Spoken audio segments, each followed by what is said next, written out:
Hey there. Hi, all y'all. Welcome to my first vlog episode. And I have to remember to look at the camera and not at my laptop. So if I look down from time to time, you'll just have to forgive me.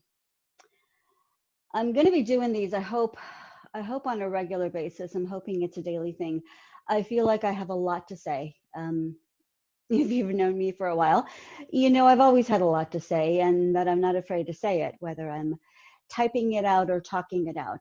And I've been thinking for a while about doing either a podcast or a vlog. From what I can discern from those who do either or both, I've got more variety, more opportunity to do a vlog because I've already got the video and I've got the audio recording, so I could take the audio portion of the video and turn it into a podcast.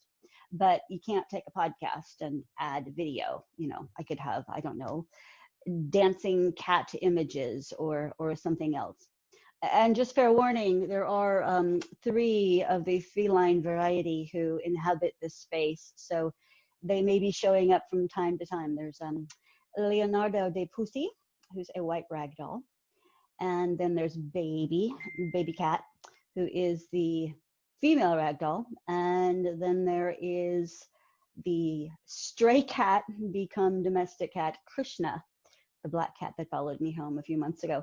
And I just heard my ding go off, so I'm going to silence my phone. This is real life. Real life. Okay, yeah, silence, and take it off vibration as well. Well, welcome to my living room. This is where I've been doing my virtual Zoom paint parties. Got several of them coming up. I'm grateful to have this as a medium.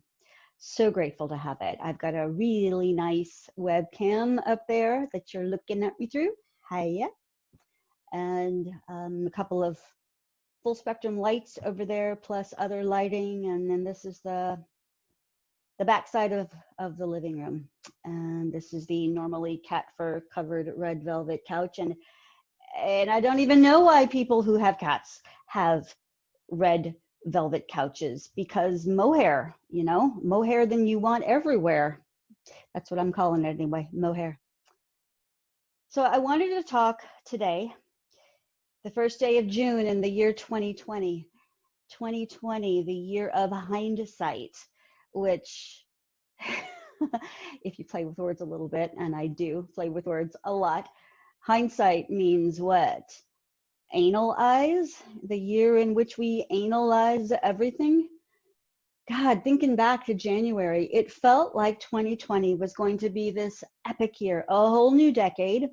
And I know technically 2020 is the wrap up of the previous decade, but still, it's like new digits and everything. 2020, it's got so much meaning.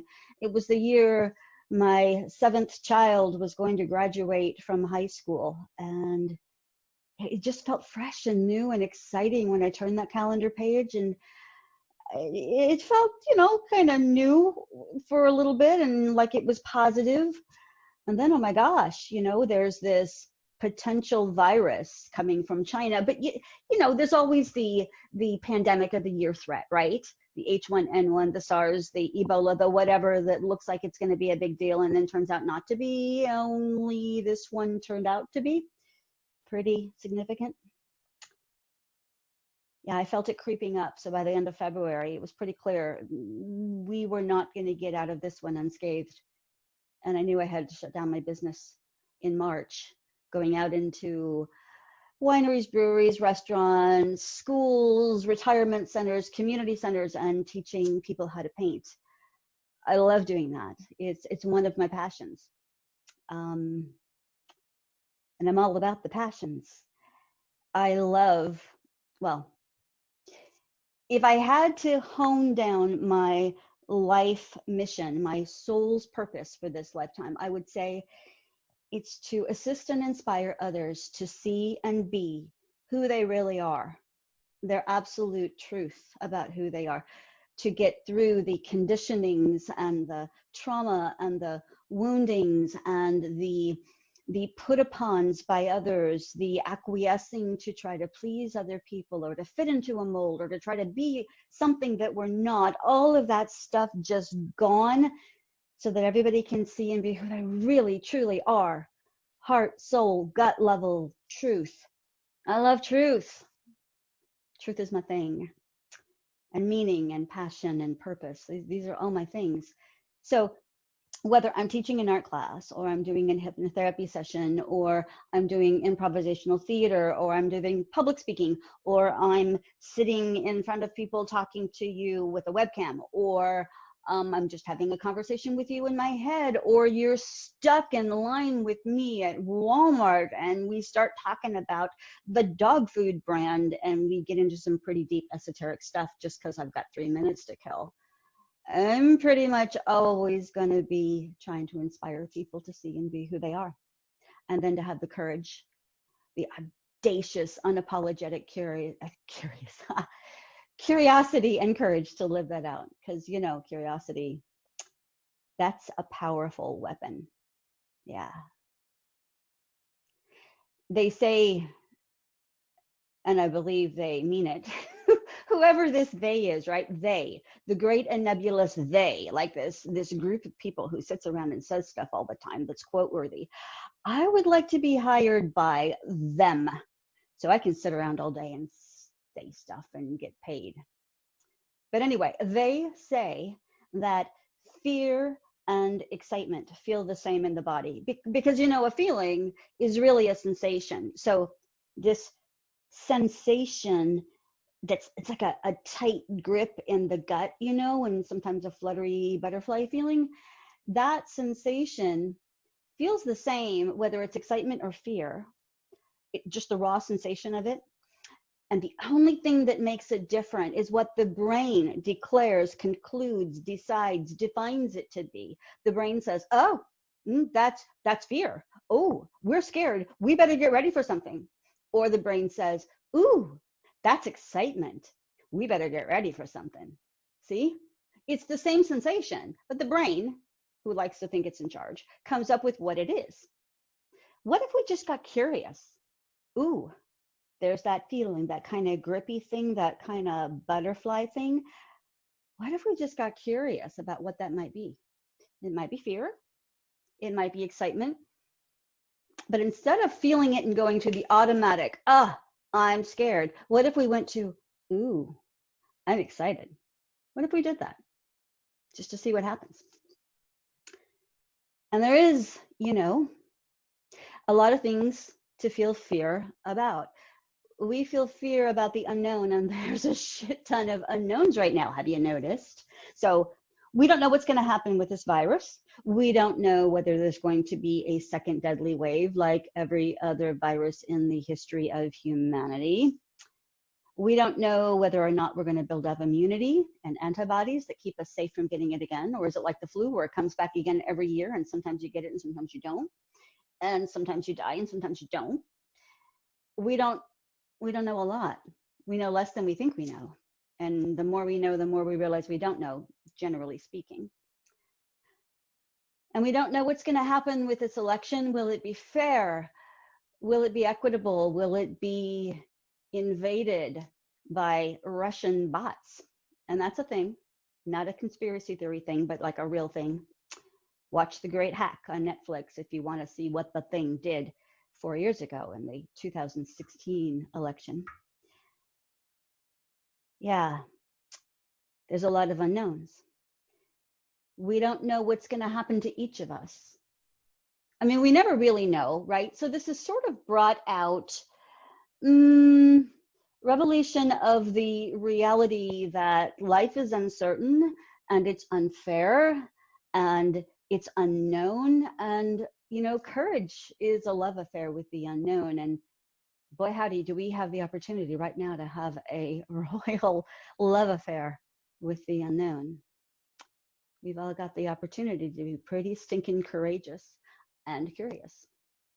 I like alliteration, you know, when the first letter repeats. So courage, curiosity, all that stuff. But we have a lot of unknowns right now. We don't know what's going to go on with these protests that are getting transformed into riots. I live 1 mile from downtown Salem, Oregon. 1 mile.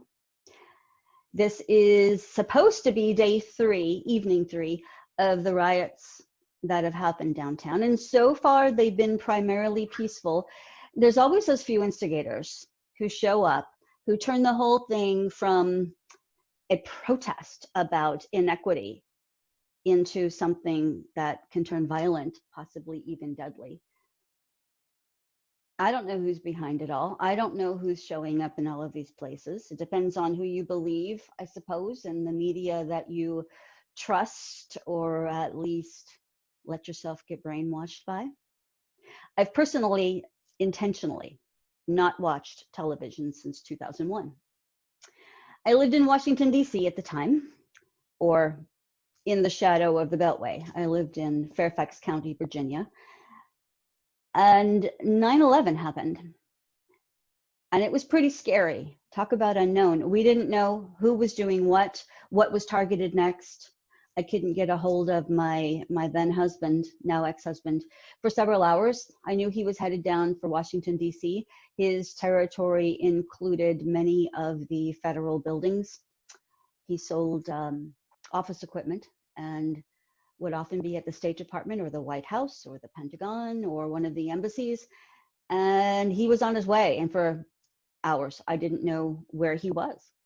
We didn't know what was going to be hit next. It was a pretty stinking scary time. And I got really tired of watching the news and watching those buildings in New York coming down and down and down. It was soul disturbing, nauseating.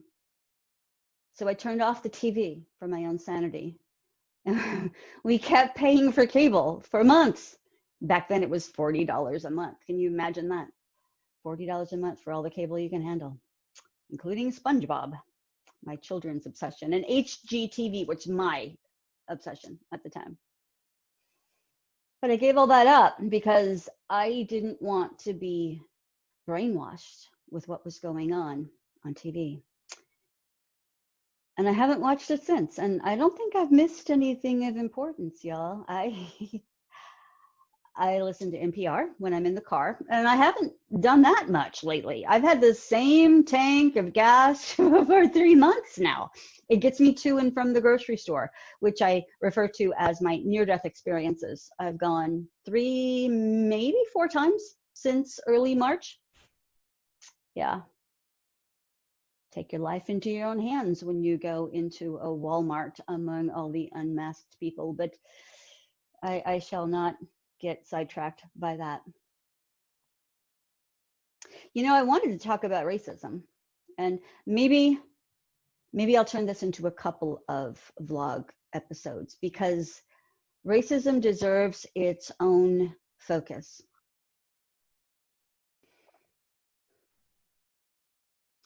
So I had a little brief interruption there, but it's probably time just to wrap it up. I've got a lot I want to say. There's a lot going on. I don't have to tell anybody that. There's a lot of unrest, a lot of fear, anger, and grief coming to the surface all around us. We're being asked to dig deep. We're being asked to do a lot of internal work that we may or may not feel ready for, but here it is. Life itself is saying, wake up, people. Face your trauma. Resolve that fear, anger, and grief that's inside your body. Stop projecting it out there somewhere. Look inside. Do the work that we're each called to do. I think what I'd like to do, because I'm aware there's a collective field of anxiety, fear, stress, and that's palpable. It's so thick right now. There's so many times I feel a feeling and I wonder, is it me?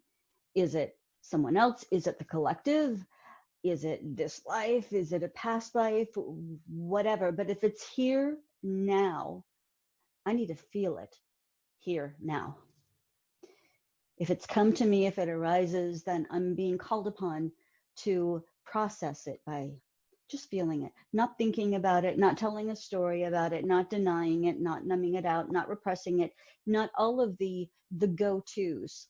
The one that's particularly seductive is the analyzing of it, because the brain thinks, well, I thought about it really hard, I must have resolved it. But no, it's in the body. The issue is in the tissues. Our emotions, which are energy in motion, sensations in the body, can get trapped literally in the body. And yet there are times when it's legitimate, valid to take that emotion and contend with it so we can do other things that need to be focused on in the moment.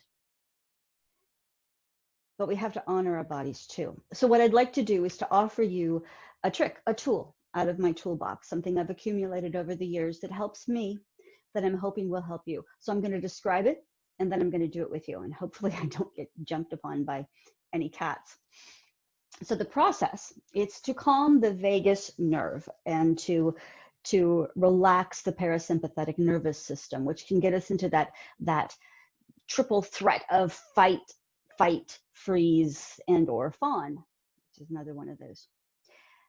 So the way we do this is to intentionally breathe in deeply. You're going to fill up all the way down to the belly. So the belly should expand. Fill in with a deep breath on the count of 4, breathing in for like 1, 2, 3, 4, and then immediately hold for 7. So 1, 2, 3, 4, 5, 6, 7, and then out for 8. 1, 2, 3, 4, 5, 6, 7, 8. And at the end of that 8, you want to push with the diaphragm to get all of that dead air expelled all the way out. And you do that for 4 cycles. That's it, just 4 cycles. So it's breathing in for 4, hold for 7, out for 8 with the push from the diaphragm, and then repeat again starting with the 4. So I'll do it with you. And you can do this anytime. You can do it driving. It's excellent right before you fall asleep to relax your body so that you can sleep. It's excellent anytime you feel yourself getting heightened with fear, with anxiety. So, are you ready? So,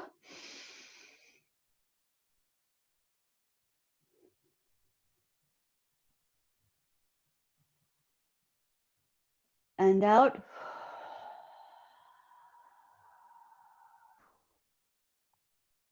In for 4. Hold for 7.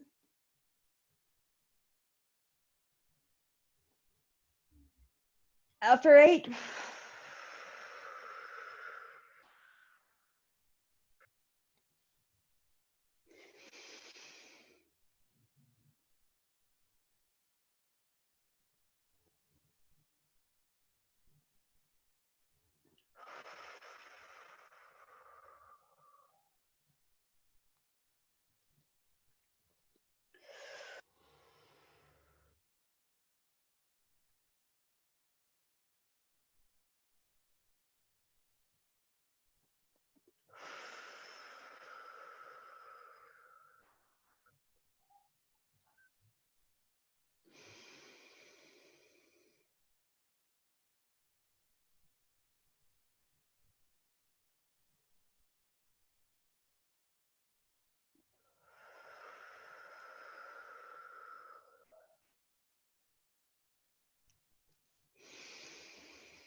Okay. I think I flubbed it. I think I lost track of how many rounds we did, and I think I counted 8 hold instead of 7, but you get the gist. So that's my takeaway for the day. Do that for yourself. Give yourself that gift. Anytime you feel anxiety, fear, of your thought, a gripping feeling in the stomach. And of course, you can always let yourself have the curiosity, wonder what I'm feeling excited about. Because you never know. There could be amazing things on the other side of all this turmoil. They say, the great and nebulous they, say that it's always darkest before the dawn, and everything hidden needs to come to light. All darkness needs to be exposed. So may all truth prevail, be exposed. May all justice come to pass. May we find our peace, and may love show us just how strong it really is. Stay safe, stay sane, and I'll see you next time.